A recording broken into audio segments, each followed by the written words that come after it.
Alors, lorsqu'un assujetti vend un terrain à bâtir, donc la TVA, vous l'avez dit tout à l'heure, peut être assise soit sur le prix, soit sur la marge. Et c'est pas une option. L'application du régime de la marge, il est subordonné à des conditions très strictes. Donc, dans quel cas la TVA sur marge doit-elle être appliquée, Yvan? Ici, il y a deux conditions cumulatives pour l'application de la TVA sur marge. Donc, premièrement, l'acquisition ne doit pas avoir ouvert droit à déduction. Donc, c'est-à-dire qu'au moment de l'achat, il n'a pas dû être soumis à TVA, ou s'il a été soumis à TVA, l'acquéreur n'avait pas le droit de la déduire. Ça, c'est le premier critère. Et le deuxième critère, c'est un critère d'identité juridique. Donc, il faut que le bien ait la même qualification juridique à l'achat et à la revente. Si on a acheté un terrain à bâtir, on doit revendre un terrain à bâtir. Ou si on a acheté un terrain nu, on doit revendre un terrain nu. Il y a des petites incertitudes sur ces critères suite à une décision de la Cour de justice de l'Union européenne de 2021. Qui n'est pas d'accord avec l'administration fiscale française. C'est ça, tout à fait. Ouais. C'est plutôt l'administration fiscale ne s'est pas encore mise en conformité avec la Cour de justice de l'Union européenne. Okay. Ils sont censés le faire depuis 2022, mais bon, on attend toujours. Mais c'est opposable à l'administration fiscale française, la décision européenne. Oui, la décision, elle s'applique. Mais le problème, c'est que la position de la doctrine fiscale, notamment au niveau du BOFIP, elle est toujours... elle n'a pas été changée, elle n'a pas été modifiée. Et donc, le BOFIP est opposable à l'administration fiscale. Donc, en fait, on pourrait suivre l'une ou l'autre des positions quand il y a une contradiction. Par exemple, sur la condition d'identité juridique, la Cour de justice de l'Union européenne considère que si le bien est devenu constructible entre l'achat et la revente, donc il était non constructible à l'achat et il est devenu constructible avant la revente, dans ce cas-là, il n'y a pas d'identité juridique, on n'est pas en TVA sur marge et donc l'assiette de la TVA, ce sera le prix total. Mais par contre, ça, ce n'était pas suivi par l'administration.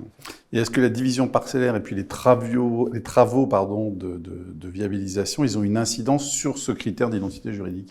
Là, par contre, on est sûr de nous là-dessus, c'est pas le cas. Donc, en soi, le simple fait de diviser une parcelle, si on a un terrain à bâtir et qu'on le divise, l'identité juridique sera respectée parce qu'on sera toujours sur un terrain à bâtir à la revente. Même si c'est pas la même superficie qui est vendue que ce qui avait été acheté, c'est pas un critère d'identité physique, c'est un critère d'identité juridique.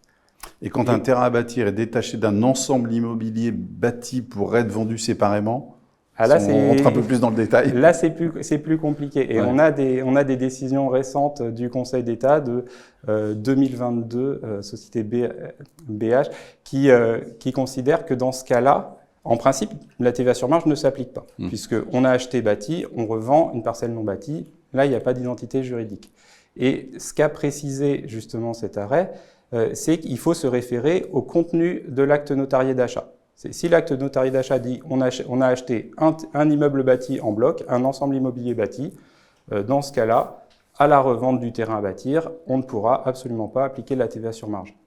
Et du coup, cette solution, ça a été précisé par deux arrêts de 2024 qui ont précisé que dans la mesure où, dans l'acte d'achat, c'était un ensemble immobilier bâti, on ne pouvait pas appliquer la TVA sur marge, même s'il y avait eu une division parcellaire et qu'elle était indiquée dans l'acte d'achat, et même si le prix avait été ventilé entre une partie bâtie et une partie non bâtie. Le point important, c'est vraiment le fait que dans l'acte d'achat, on ait un seul ensemble immobilier bâti ou qu'on ait distingué une partie bâtie, une partie non bâtie avec un prix pour chaque. Et un régime de TVA différent pour chaque également. Très bien, c'est très clair. Samantha, Yvan, merci beaucoup.